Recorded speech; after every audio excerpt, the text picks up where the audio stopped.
Bem-vindos à nossa análise de hoje. A gente vai mergulhar, assim, na história de um rei que estava completamente encurralado. Uma situação limite, né? Exato. Imagina o cenário. A gente está em Judá, por volta de 735 a.C.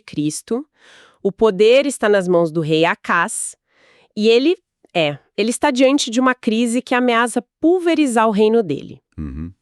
As nossas fontes hoje são trechos de Bíblias de estudo, com foco ali no capítulo 16 do segundo livro de Reis. E a nossa missão é tentar montar esse quebra-cabeça, sabe? O que leva um líder a tomar medidas tão drásticas? Pois é. E o fascinante nessa história é que as ações do Acás, elas não acontecem no vácuo. Cada escolha é como uma pedra jogada num lago, sabe? Cria ondas que se espalham e afetam não só a coroa dele, mas a identidade espiritual de uma nação inteira. É um estudo de caso sobre liderança sob pressão extrema. E as consequências são, digamos, duradouras. Ok, vamos começar a desembrulhar isso. Primeiro, quem era esse rei Ás? O texto dá os dados básicos. Subiu ao trono com 20 anos, reinou por 16. Mas, logo de cara, a narrativa já estabelece um tom bem sombrio. Sim, a primeira coisa que a gente lê é que ele não fez o que era reto aos olhos do Senhor seu Deus, como Davi seu pai. Que belo cartão de visitas, hein? É um começo brutal. E o texto não joga essa acusação no ar e a deixa por isso mesmo, né? Ele apresenta imediatamente uma evidência, assim, chocante, quase inacreditável para sustentar isso. Diz que Acás chegou a fazer seu filho passar pelo fogo. Peraí. Passar pelo fogo? O que isso significa na prática? Então, as notas de estudo que a gente analisou são claras. Embora exista um debate se isso seria um rito de dedicação ou algo simbólico, o tom de condenação do texto e o contexto da época apontam para a interpretação mais sombria. Sacrifício humano literal. Uma prática pagã associada a deuses como Moloque. Nossa, sacrifício humano? Vindo de um rei da linhagem de Davi.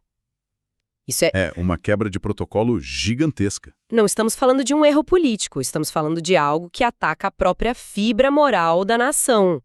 Ele já começa o reinado quebrando a regra mais fundamental. Exatamente. É a antítese de tudo que a fé de Judá representava. Uma ruptura total. Isso já nos diz muito sobre o caráter do Acás. Mostra um homem disposto a ir a extremos assustadores, buscando poder, proteção de outras fontes, talvez. Isso. Ele estabelece um perfil de líder que, quando encurralado, não vai ter limites morais ou religiosos. E, bem, ele vai ser encurralado muito em breve. Certo. A situação interna, então, já era um desastre.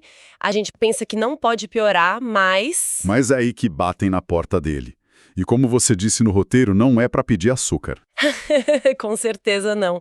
Uma tempestade perfeita está se formando nas fronteiras. Isso.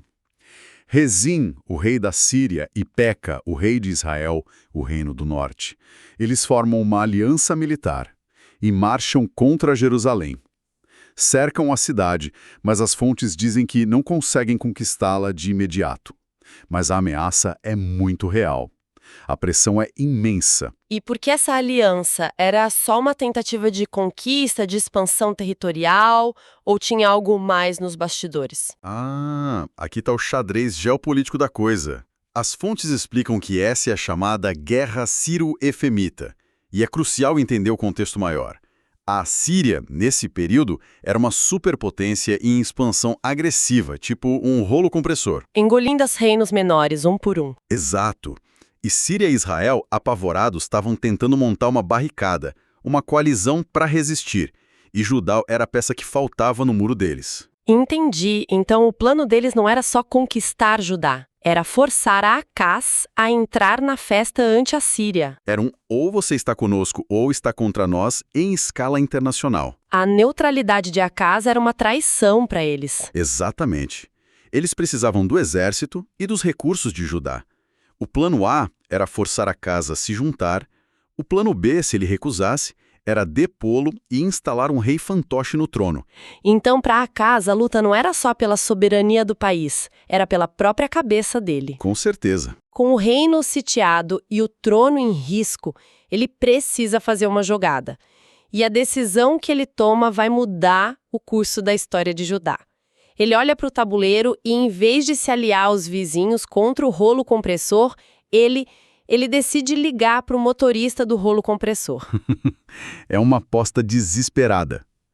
Ele envia mensageiros a Tiglat-Pileser, o temido rei da Síria. E a mensagem é de uma submissão explícita e total. As palavras são: Eu sou teu servo e teu filho. Venha me livrar do poder do rei da Síria e do poder do rei de Israel. Peraí, essa frase, eu sou teu servo e teu filho, isso soa muito dramático. Na diplomacia da época, era tão definitivo quanto parece pra gente hoje? Era tão definitivo quanto parece. Isso não é uma aliança entre iguais de jeito nenhum. É uma declaração formal de vassalagem. Servo indica submissão política e militar. Filho implica que ele está aceitando o rei da Síria como seu protetor, seu pai político. Ele está voluntariamente colocando uma coleira no pescoço de Judá e entregando a guia para a Síria. É isso. Trocando independência por segurança. E o mais fascinante é que, segundo as notas de estudo, ele tinha outra opção na mesa, né? Uma que não envolvia se tornar um Estado súdito. Tinha, e isso torna a decisão dele ainda mais pesada. O profeta Isaías, que era ativo na corte, tinha aconselhado a ele a não fazer aliança nenhuma. Qual era a proposta do Isaías? A mensagem era para ele confiar na proteção divina, para ficar calmo, e ter fé que a ameaça passaria. Então Acaz tinha duas propostas. Uma geopolítica, tangível, da maior potência militar do mundo. E uma divina, baseada na fé vinda de um profeta. Do ponto de vista de um rei pragmático, apavorado com o exército inimigo nos portões, a proposta assíria não era mais segura? É fácil julgar a distância, sem dúvida. Para um homem como Acaz, que já tinha demonstrado estar distante da própria fé, a escolha era óbvia.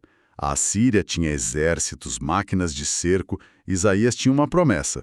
Acaz escolheu o que podia ver e tocar. Ele optou pelo pragmatismo político absoluto. Mesmo que o custo fosse a soberania do povo dele. Exato. E essa proteção assíria não saiu de graça, imagino eu. Qual foi o preço? O preço foi alto. E tago adiantado.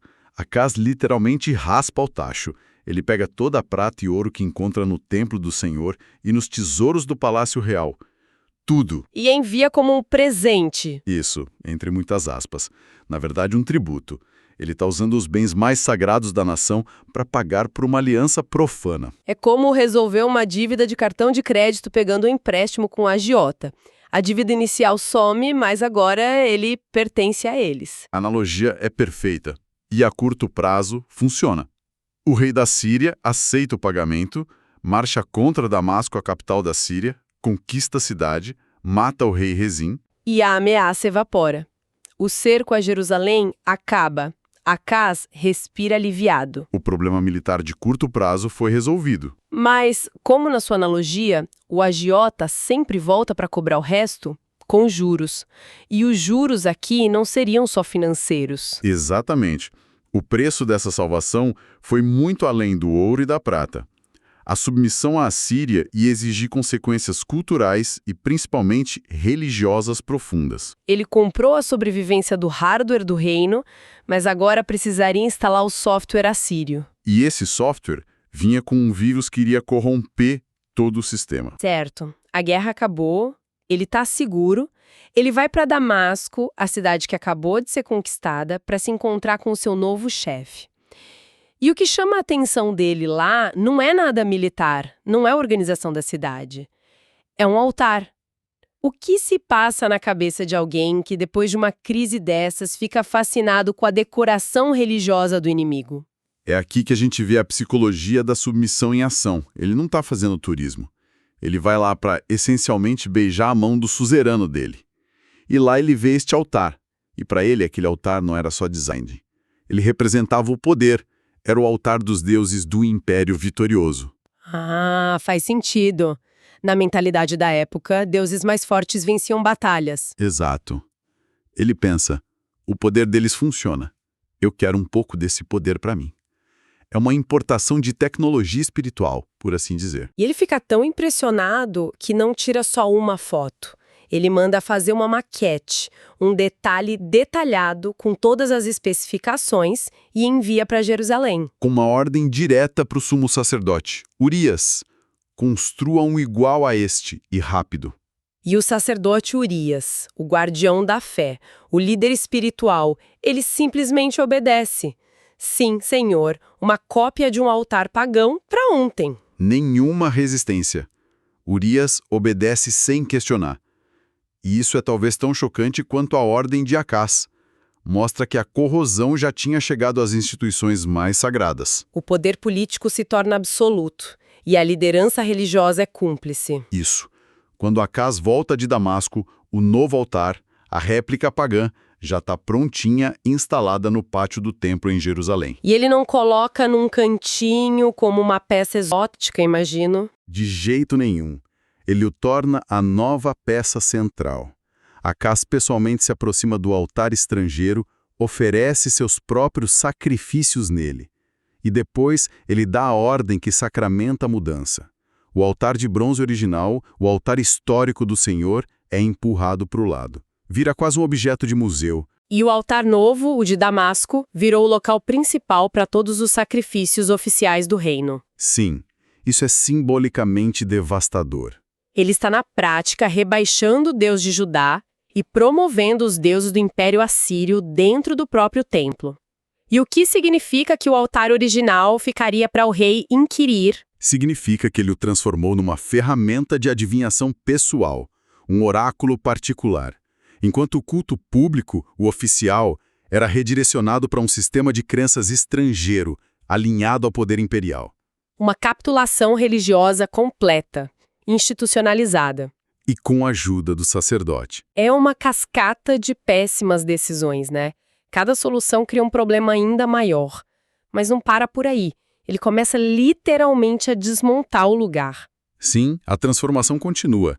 Acás começa a canibalizar o templo. O texto diz que ele cortou os painéis decorativos das bases de bronze, removeu as pias e tirou o grande tanque de bronze, o mar, de cima dos 12 touros que sustentavam, colocando num simples pavimento de pedra. Ele até removeu estruturas ligadas ao sábado e uma entrada real externa do templo. E o texto dá uma razão explícita para tudo isso, por causa do rei da Assíria. O que isso quer dizer? Ele estava vendendo as peças para pagar mais tributo? Ou tinha um motivo mais sinistro? As notas de estudo sugerem que pode ser uma combinação dos dois, e um complementa o outro.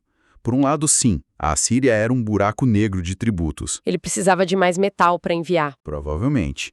O bronze do templo era uma fonte fácil. Mas a segunda interpretação é ainda mais profunda. Que seria? Que ele estava sistematicamente removendo os símbolos da soberania e da glória de Yahweh para agradar ao rei assírio. Cada peça desmontada era um ato de humilhação cultural. Era Acás mostrando para o mestre dele, veja, eu estou apagando a identidade do meu povo. Exato. Nosso Deus antigo, que não pôde nos proteger de você, está sendo rebaixado. A sua cultura e o seu poder são supremos aqui e agora.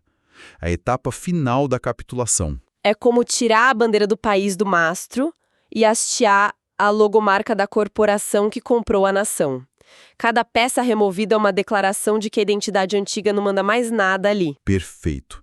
Ele não só instalou o software assírio, ele agora está desinstalando ativamente os programas antigos para garantir que não haja conflitos de sistema.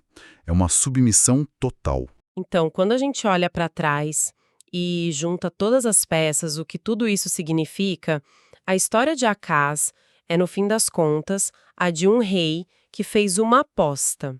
Ele trocou autonomia nacional e fidelidade religiosa por segurança militar imediata. Ele salvou o trono, mas o reino que ele passou a governar já não era o mesmo. Já era uma casca, um protetorado cuja identidade fundamental tinha sido vendida. Exato. As fontes nos mostram essa cadeia de eventos quase como uma tragédia grega. O medo leva a uma aliança política desesperada. A aliança exige um tributo econômico devastador.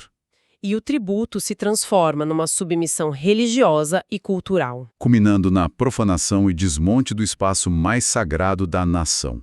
É uma espiral descendente. E ele conseguiu o que queria, a curto prazo. Ele sobreviveu. Seu reino não foi destruído pela Síria e por Israel. Mas a que custo? E essa é a grande questão que essa história deixa para nós, né? As fontes nos forçam a refletir sobre a natureza das nossas próprias decisões em momentos de crise. Como a gente equilibra o pragmatismo para sobreviver com as convicções mais profundas que nos definem. Acais queria proteger Judá da destruição externa, mas no processo ele mesmo liderou a sua desintegração interna. Fica a pergunta para nossa reflexão. Em que ponto a solução que escolhemos para um problema se torna pior do que o problema original? E o que estamos dispostos a sacrificar para nos sentirmos seguros, sem perceber que o preço que pagamos pode ser a nossa própria identidade?